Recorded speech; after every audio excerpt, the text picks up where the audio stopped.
గౌరవనీయులైన ముఖ్యమంత్రి వర్యులు రేవంత్ రెడ్డి గారికి నమస్కారాలు సార్. నిన్న అసెంబ్లీలో బాగా చెప్పారు సార్. మీరు ఏమనంటే జీతాలు కూడా నేను అడుక్కొని చేబోదులు తీసుకొని ఇస్తున్నానని. అంత దుస్థితి ఎందుకు పట్టింది? కేసీఆర్ గారు తప్పు చేశారు కాదనట్ల. మరి ఆనాడు అసెంబ్లీ కట్టేటప్పుడు మీరు ఎందుకు అడ్డపడలేకపోయారు? కోర్టు కేసులు ఎందుకు వేయలేకపోయారు? దాన్ని ఎందుకు ఆపలేకపోయారు? ఆపలేదు.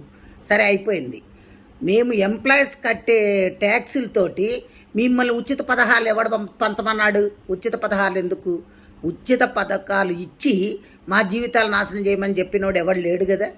ఎవరు చెప్పారు మీకు? ఉద్యోగస్తులకు బడ్జెట్ ఉంటుంది కదా. మా జీతాలు మాకున్నప్పుడు మాది మీరు ఇంకా అడుక్కునేది ఎందుకు? వేరే దానికి ఎందుకు ఉపయోగిస్తున్నారు? ఫ్రీ బస్సు ఎవరు పెట్టమన్నారు? ఎవడైనా ఈ రోజుల్లో మరీ కూటికి లేని పేదలు నిరుపేదలు ఉంటే ఆధార్ కార్డు చూపెడితే వాళ్ళకి ఇవ్వాలి.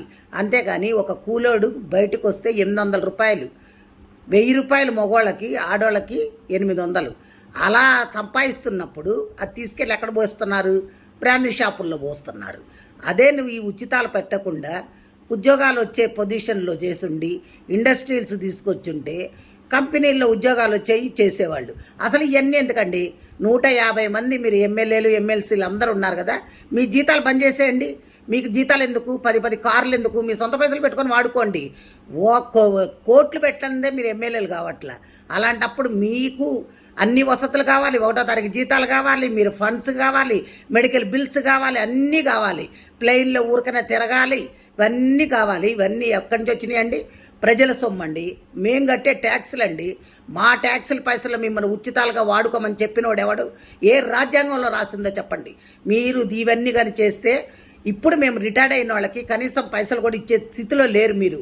అంటే అప్పులు చేశాడు కేసీఆర్.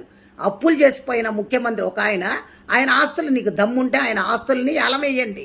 ఆయన ఆస్తుల్ని జప్తు చేసి అప్పులు కట్టించండి. ఇది ఒక చట్టం దాండి. స్టేట్ కానీ సెంట్రల్ కానీ మీ ఇష్టం వచ్చినట్టు వాడుకొని మాకు ఉచితాలు ఇస్తున్నాం, మీకు ఉచితాలు ఇస్తున్నాం అని చెప్తున్నారు. ఉచితాలు ఎవరికి ఇస్తున్నారు? ఉచితాల పేర్లతోటి మీ కార్యకర్తలకి దోసి పెట్టుకుంటున్నారు. అంతేగాని మీరు ఎవరికి ఏం చెయ్యట్లా, న్యాయం జరగట్లే అక్కడ. కాబట్టి దయచేసి మీరు ఇంకోసారి ఈ పిచ్చి సలహాలు ఇవ్వకుండా ఇప్పుడు ఎవరికైతే క్లాస్ 4th ఎంప్లాయీస్ కూడా జీపీఎఫ్ఐ పెట్టుకుంటే బిల్లులు ఇచ్చే స్థితిలో లేకుండా అయిపోయారంటే ఏమనుకుంటున్నారు? ముందు అర్జెంటుగా మా బిల్లులు మాకు పాస్ చేయండి. రిటైర్డ్ అయిన వాళ్ళకి మర్యాదపూర్వకంగా డబ్బులు ఇచ్చి పంపించండి. అది పద్ధతి. అందరు తిరగబడితే మటుకు ఊరుకునేది లేదు సార్.